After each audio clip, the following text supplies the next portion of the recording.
Hey, Bolivites. I hope you're feeling good today.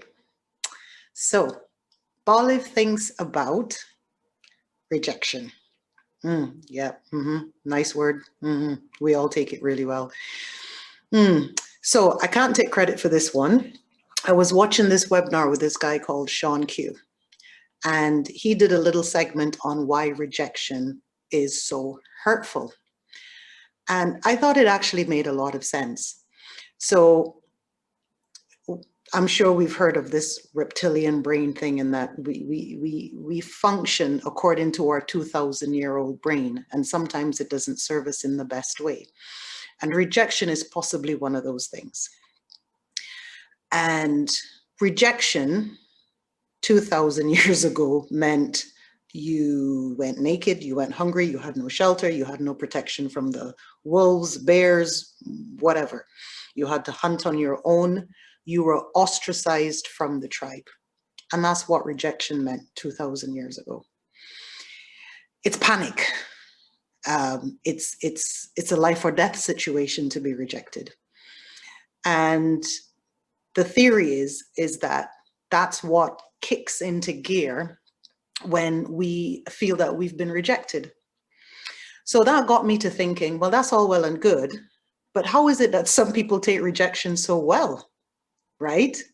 How is it some people can set themselves up so easily? You guys might have heard this, that, most men will apply for a job if they have 50% of the job requirements, while a woman will only apply if she has near on 100%.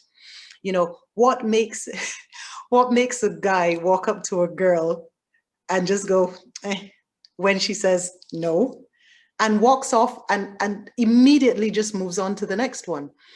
What is it, right? What is it that makes us deal with rejection so differently? It must be self-esteem, isn't it? It must be how we feel about ourselves. It must be our level of confidence in us as a person, our skills, our value, right? Well, this is Boliv thinks about. You might have a different opinion, obviously, on anything I ever say. But this one, for some strange reason, really resonated with me. Why is it that some of us can just voluntarily walk into a situation and know we can be rejected and walk into it anyway? What's the difference in that person's 2,000-year-old brain and the other person's 2,000-year-old brain who just can't stand it and will not move forward and will not take a chance and will not ask a question for fear of rejection? I have a great fear of rejection. I don't ask for a lot of things. My mother didn't have that fear of rejection. She was all ready for anything and everybody at any time. She was always ready to ask the question, can I, may I, would you, is it possible? And she had no fear of rejection to the point where it was embarrassing sometimes. Well, it was embarrassing for me. It wasn't embarrassing for her. So I've decided that I am going to try to be more like my mother. I hear my husband and my daughter on either side of me. My amazing mother. And I am going to ignore my 2,000-year-old brain, and I'm going to ask more. My granny also used to say, if you don't ask, you don't get. She didn't really have problems with rejection either, right? So let's make rejection a little less painful by understanding that sometimes it actually has nothing to do with you, your value, your confidence, your worth. No isn't always personal.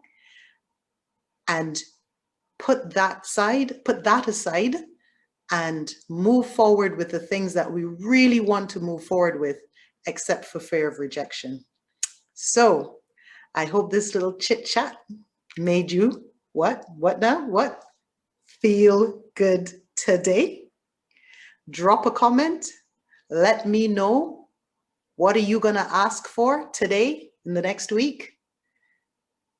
When are you going to put aside your fear of rejection and move forward, right? I'm expecting to hear from you now. Did you notice the tree moved?